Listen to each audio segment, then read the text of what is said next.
Hello, I'm David Kentish. I'm introducing my stories to you so that you can enjoy them in video format no matter where you are. If you would like more information about myself or my stories which I write, you may visit my website.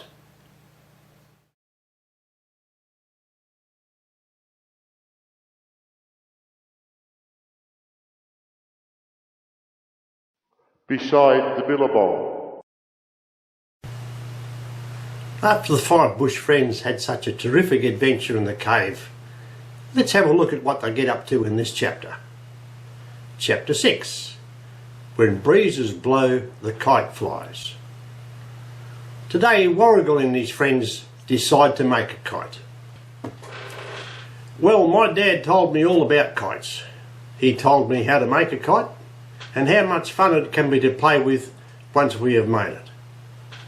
He said we need things like a frame, something to cover it, some string and a tail, said Warrigal. Yeah, my uncle told me stuff about kites too. We need to make a big one, said Pilliga. But not too big, said Keysbrook, or we'll never be able to hold it. That's no worries, came in Tilpa. I can hold anything in my mouth. Pithara is worried. I've never made a kite before, is it scary? The others answered at the same time, no, it's not scary, Pithara. Next they have to find everything which they require to make the kite. They spent some time making a list of all the things that the kite needed for its construction. On the list they have things like string, tail, frame and a cover. Now we have to work out where we get all these things from, said Warrigal with some authority. Tilpa told the others, I know I can get some strong reeds by the edge of the Billabong. They should be fine for the frame. Wow, that's great, the others shouted at the same time. Pilliga said, well, I can get a lot of web from the old golden orb spider up in the tree. That should do for the cover over the frame. It's strong too. Yes, that sounds good, but do you think it will stop the breeze from blowing right through the kite? Questioned Warrigal. Pithara is jumping up and down. I know. I can gather up all of those wings that the flying termites have left behind. We can stick them to the spiderweb to make an even better cover for our kite. Keysbrook had an idea for the string. See all the fine roots on the vines? Well, I reckon I can take some of those and make all the string we need for the kite. And for the tail, said Warrigal, we can use some of Keysbrook's string and tie some leaves from the fig tree to it. It seems that between them they have it organised. So off they head, out into the bush to collect all the items which are on the list to make the kite so they can have some fun today. Tilpa heads off on her way to collect the reeds. She found some good strong ones that she reckons would be good for the frame, and shortly she makes her way back to the place where she meets the others. Pilliga returns after he climbed up into the trees and collected a big bundle of spiderweb. It is an old one that the golden orb spider didn't need anymore. Pithara takes a bit longer than the rest as he has a lot of old termite wings to collect, so he is the last one to return. Keysbrook flies down from the tree where he has made a big ball of string which he has spun from the fibres of the vine roots. Warrigal takes some time collecting some strong leaves from the fig tree that they can use for the tail. They gather all of the items that they have collected. Now they had to put all the pieces together to complete the kite. Warrigal takes 2 pieces of reeds and ties them in a cross pattern. He uses some of the string to do this. Pilliga then wraps the spider web around the frame, and while he is doing this, Pithara spreads the termite wings all over the web. This does make a very good cover for the kite. Keysbrook ties some of the string to the front of the kite and ties the other end to a stick on the ground a long way away. With a piece of string twice as long as he is tall and the fig leaves Warrigal makes the tail so the kite has some balance. Warrigal stands the kite on its pointy end and the top of it is just above his head. They all stand back and admire their handiwork. "Well, that looks pretty good to me," said Warrigal. They all agree that it did in fact look good. But they have a problem. There is not any breeze. They cannot fly the kite which they had spent so much time in making if there's no breeze. "I know," cried Keysbrook. "I'll fly up into the air and find where there is some breeze and I'll come back and tell you." They all thought that this was a good way to find the breeze. So off flies Keysbrook up into the air, and presently he can feel some wind, but he's not very close to where his other friends have gathered. He flies over to the hill and lands near the top. Here he can feel the breeze on his feathers and know that this is where they would have to be so that they can fly the kite. So then he flies back to where the other friends are gathered and told them. After Warrigal rolled up the string, they all climbed the hill, and by about the middle of the day they were ready to fly the kite. Because Warrigal is the heaviest of the friends, the string which tethers the kite is tied to his tail, so that it would not lose the kite. Warrigal stands with his back to wind holding the string. Pilliga climbs up a tree and with another piece of string pulls up the kite. He is standing at the very top of the tree, but by now the breeze has stopped blowing again, so they still can't get the kite to fly. Tilpa had a firm hold of the tail in her mouth to keep the kite upright. Keysbrook said to the others, "I'll take hold of the top of the kite and fly up into the sky and see if there's some breeze up there." The others reckoned that this is a good idea, so off flies Keysbrook. His wings were working hard as he lifted the kite up into the air.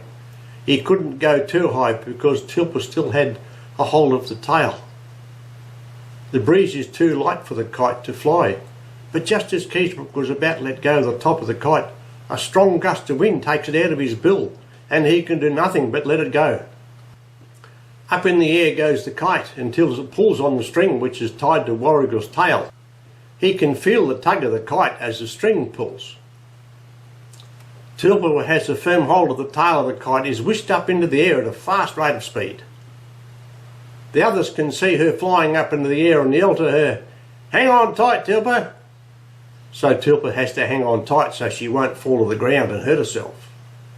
Just as well that the tortoise's mouth is strong, because that is what Tilpa is hanging on by. The gust of wind is lasting for a long time and the kite is swinging away. It swings from the right to the left and back again. Well, at least they know that their kite flies well, but poor old Tilpa is still hanging on tight to the tail of the kite. Warrigal still has the string tied to his tail and the power of the kite is pulling him along the ground. He catches hold of a rock to stop himself from falling off the edge of the hill. Pilliga is still up in the tree and has a grandstand view of everything which is happening. Keysbrook is still flying after letting go of the top of the kite, and poor old Tilpa became scared as he watched on. Just then the gust of wind which had lifted the kite up into the air stopped, and the string that is attached to Warrigal's tail becomes slack. At the same time the kite stops climbing and begins falling to the ground. Warrigal takes hold of the string and starts pulling, trying to keep the kite the right way up, but it seems he isn't very successful. The kite continues to fall. But with Warrigal pulling on the string, the kite is getting closer to the tree where Pilliga is sitting. Presently the tail of the kite lands in the tree and poor old Tilpa lets go of the tail and becomes jammed between two branches right near the top of the tree. When he lets go of the tail, the kite becomes lighter once more and there is just enough breeze to lift it up again. So up the kite flies into the sky once more. The string then begins to pull, but Warrigal has it tied to his tail and has a strong hold of the rock. He has some loose string in his hand, so he slowly lets this out and the kite goes up into the air again, even higher than before. Now that the kite is flying so well, everyone is jumping up and down for joy at seeing their kite fly so well now that it isn't weighted down. But poor old Tilpa is stuck in the tree, upside down and cannot move. Help, help! I'm stuck up here, she yells out in a frightened voice. Okay, Tilpa, I'm just nearby, said Pilliga. I'm coming up and I'll help you down. The others are having so much fun with the kite that they don't hear Tilpa yelling. Pilliga, who has climbed a tree, tries pushing from underneath, but Tilpa is wedged in too tight from the tree's branches for her to be budged. Just at this moment the breeze stops completely and the kite continues on its downward spiral to the ground near the top of the hill. It comes down very fast. Pilliga can see it coming and it is coming directly for him, so he begins to run away from it. But being a platypus, he cannot run too fast on the ground, so the kite just keeps coming straight for him. The kite hits the ground on its point, just missing Pathara, but then it falls over and covers him. Ouch! Said Pathara as he crawled out from under the kite. I thought that you said flying kites was not scary. I don't believe you anymore. Boy, was I scared. Now that the kite is on the ground, they can all hear Tilpa up in the tree yelling and Pilliga calling out for help. They can see Tilpa upside down caught in the branches of the tree. Pilliga is just pushing from beneath, but she cannot get her unstuck. Warrigal climbs up the tree and by helping Pilliga, they are able to free Tilpa from the branches. But tortoises can't climb trees, so she takes hold of a few of the ridges on Warrigal's back with her mouth, and they come down from the tree together.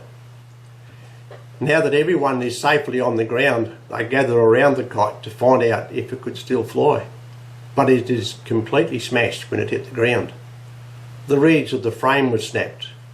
The web of the cover had parted.